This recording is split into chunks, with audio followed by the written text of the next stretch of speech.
El Señor esté con ustedes. Lectura del Santo Evangelio según San Marcos. En aquel tiempo Jesús y sus discípulos se dirigieron a los poblados de Cesarea de Filipo.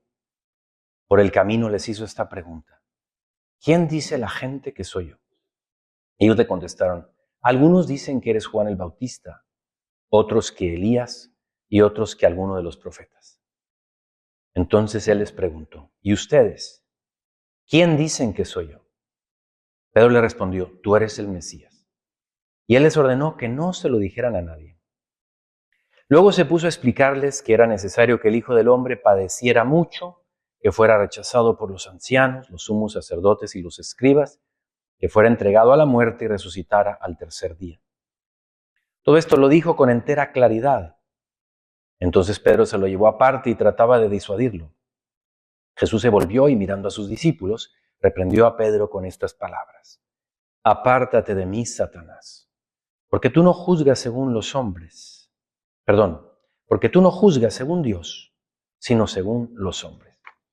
Después llamó a la multitud y a sus discípulos y les dijo: el que quiera venir conmigo, que renuncie a sí mismo, que cargue con su cruz y me siga. Pues el que quiera salvar su vida la perderá, pero el que pierda su vida por mí y por el Evangelio la salvará. Palabra del Señor.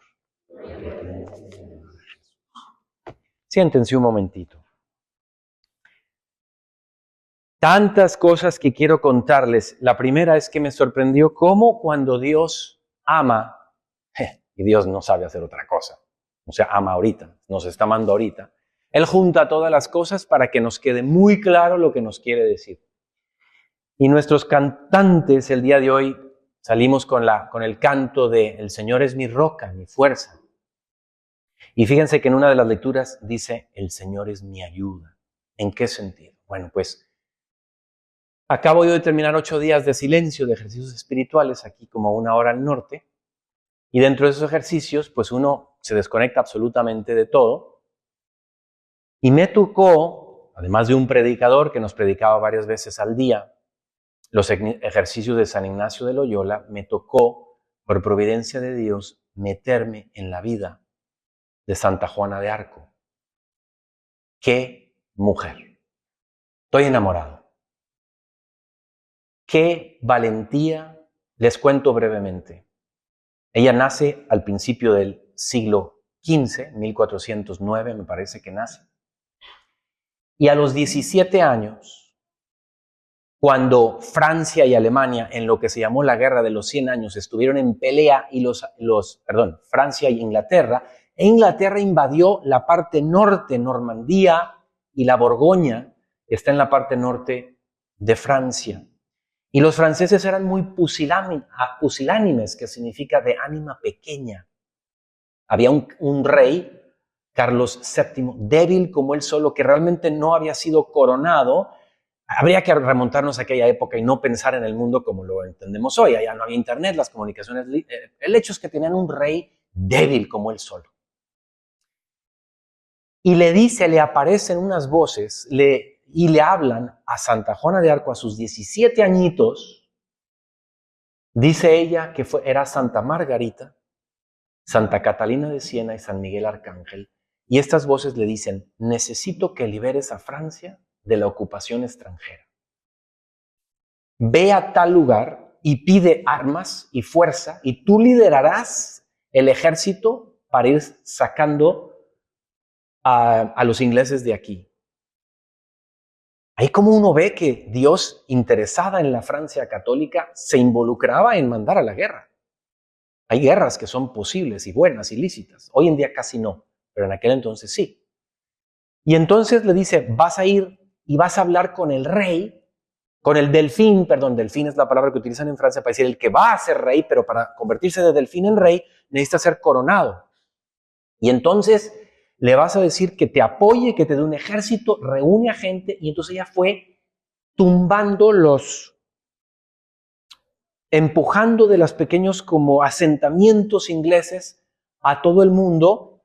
Llegó a la ciudad de Reims a coronar, o a pedir a la iglesia que coronara al rey, y acuérdense que la iglesia era la que coronaba al rey en aquel entonces. Pensemos que era un mundo muy distinto, entonces no tratemos de entender el formato religioso político de aquel momento con criterios de hoy, ¿no? Así era el mundo allá, era el final de la Edad Media. El hecho es que esta mujer, una mujercita de 17 años, que además todas las historias dicen que era bellísima como niña, se viste como no se vestía. La mujer en aquel momento jamás se ponía pantalones, tenía para andar en caballo y liderar que ir a la guerra, y era victoria tras victoria, y ella iba, pero derecho, guiado por estas voces que se le aparecían, y no le decían todo lo que tenía que saber, pero le decían lo suficiente para decir, nos vamos para acá. Y muchas veces los generales se ponían de acuerdo y decían, esta niñita, ¿qué va a saber? Pero poco a poco, cada vez que ella acertaba, se daban cuenta, vamos a respetar más lo que ella dice, porque las voces la guían que lo que nosotros pensamos. Miren, un talante de mujer, en una época donde la mujer no ejercía esos roles, ni siquiera ponía a ponerse pantalones. Vaya que esta tenía pantalones físicos y morales. Y ella, bueno, ves la película, ves y lees el libro, y quería la Eucaristía siempre cerquita de ella, llevaba siempre un sacerdote para que la confesara constantemente. Y decía, en aquel momento así se pensaba, cuando el rey se ha coronado, está coronado por la iglesia, y por tanto es expuesto por Dios aquí. Y a él vamos a obedecer, así no sea intachable, no tiene que ser intachable, es el que Dios puso.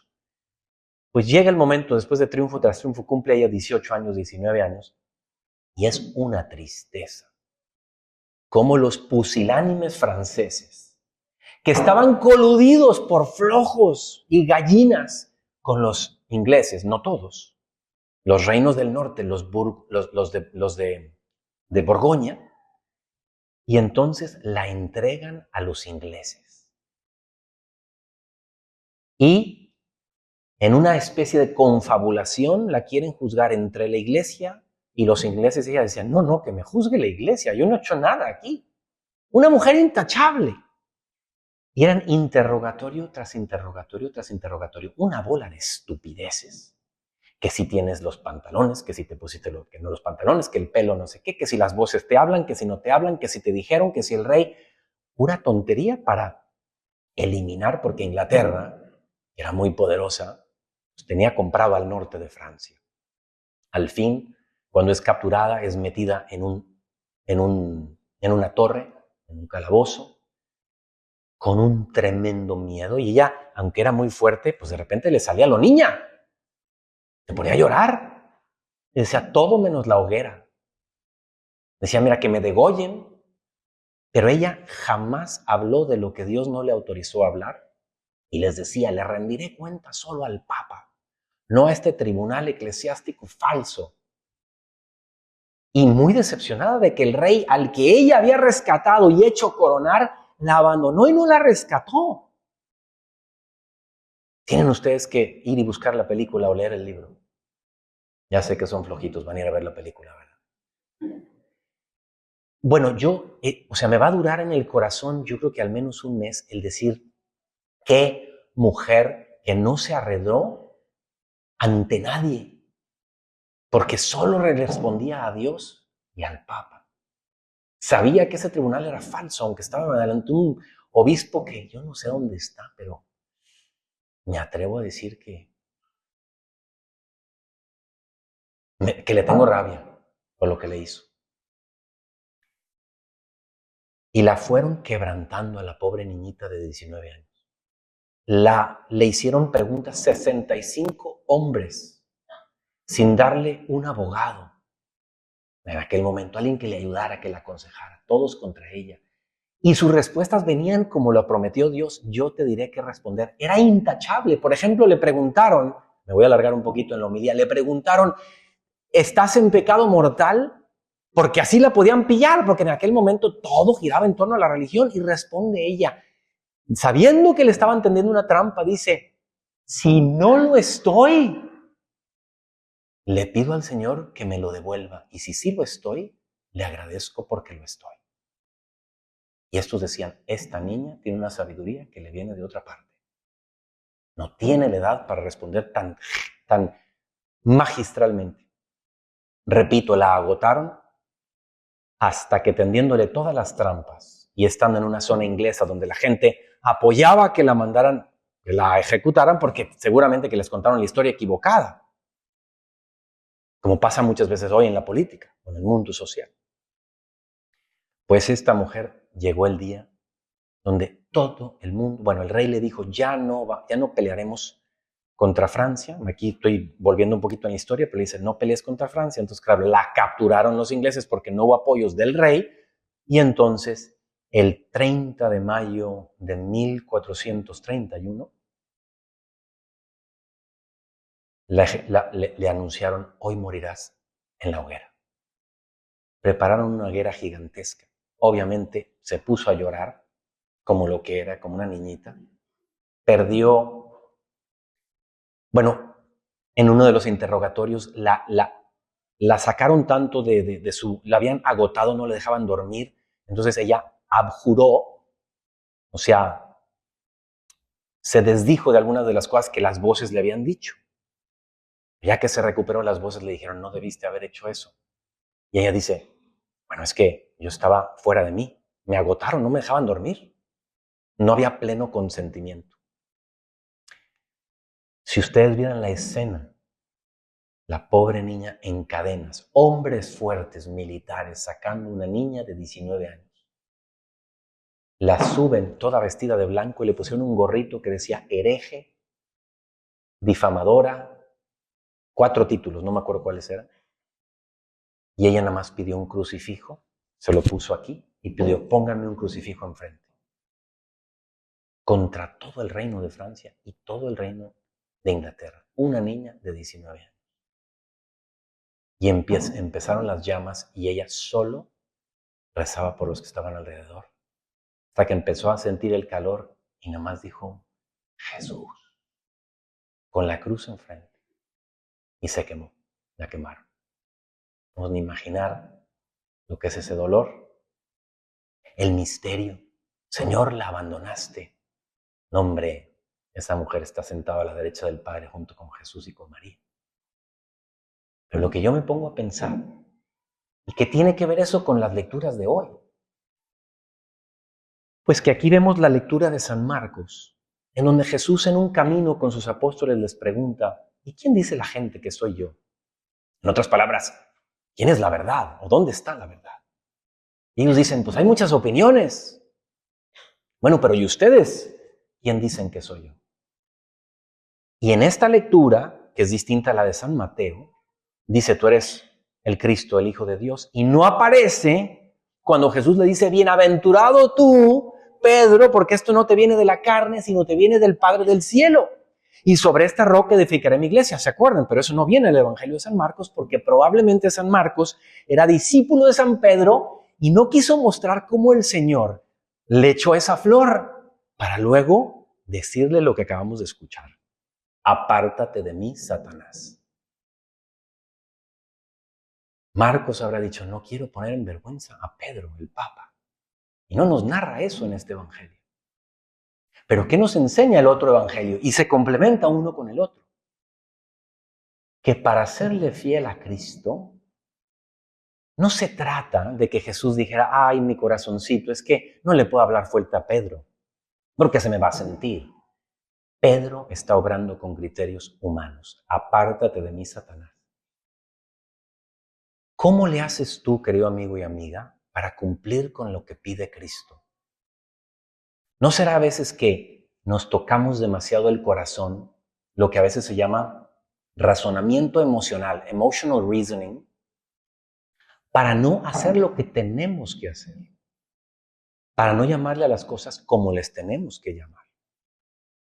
Para no tener la valentía de Juana de Arco. Y el Salmo, la primera lectura en todo momento era en Isaías, en boca de Jesucristo, diciendo, el Señor está conmigo. El Señor es mi roca y mi salvación. El Señor es mi ayuda. Y en Él confiaré. Si ustedes se hacen el gran favor a sus almas de ir a buscar esa película que les digo, pero no la de la actriz Emma no sé qué, sino una anterior de los 90s, Porque ahí te presentan una que no era santa. Y utilícenlo como si fueran a un retiro. Dura como 2 horas la película. Pero siéntanse, ¿qué haría yo si me hubieran puesto ante ese tribunal con estos pillos desgraciados? ¿Cómo hubiera respondido a la iglesia? A mi Señor, ante el miedo. Y ella dice, la única razón por la cual yo abjuré de lo que había hecho es porque me tenían cansadísima, no me dejaban, y porque me están torturando con el amenazarme que ahorita mismo me queman. Pero ahora desdigo lo que dije, y ahora sí estoy listo para la hoguera, como que recobró fuerza. Como Pedro, que falló, y luego Cristo le dijo, ¿me amas? Apacienta mis ovejas, ya que le vino el Espíritu Santo. A ver, una encuesta. ¿Cuántos de ustedes, honestamente, van a ir a ver la película, a buscarla? De verdad se las recomiendo. De verdad se las recomiendo. No sean tacaños. Vale $4 en Amazon Prime. Vale la pena. Y preguntémonos. Y háblenle a Juana, que nos está viendo.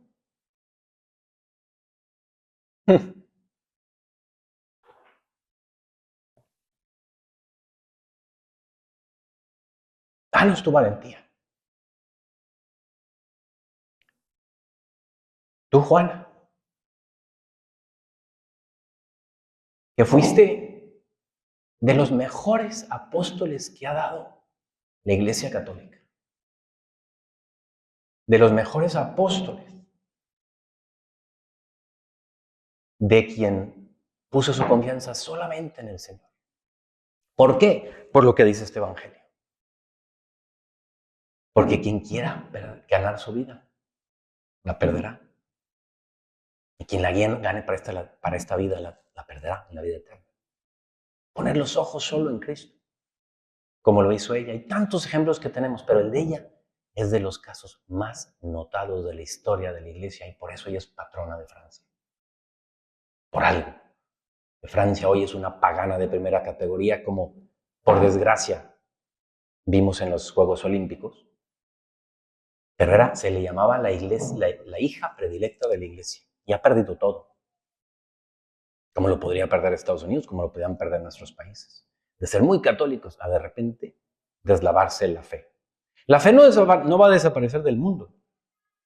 Porque Cristo prometió que las puertas del infierno no prevalecerían, pero pueden pasar de algunos países o de algunas regiones o de algunos corazones. Y no queremos que sea el de ninguno de los que estamos aquí. Así que, Santa Juana, que nos escuchas desde el cielo y que estás al lado de María Santísima, quien hoy celebramos como Madre de los Dolores, te pedimos por esta familia de San Roque y por nuestra zona, esta zona seca espiritualmente, Connecticut y Nueva York. Danos la valentía, intercede por nosotros para que podamos ofrecerle a la Iglesia, que es el cuerpo de Cristo, apóstoles valientes y confiados en Dios. Así sea.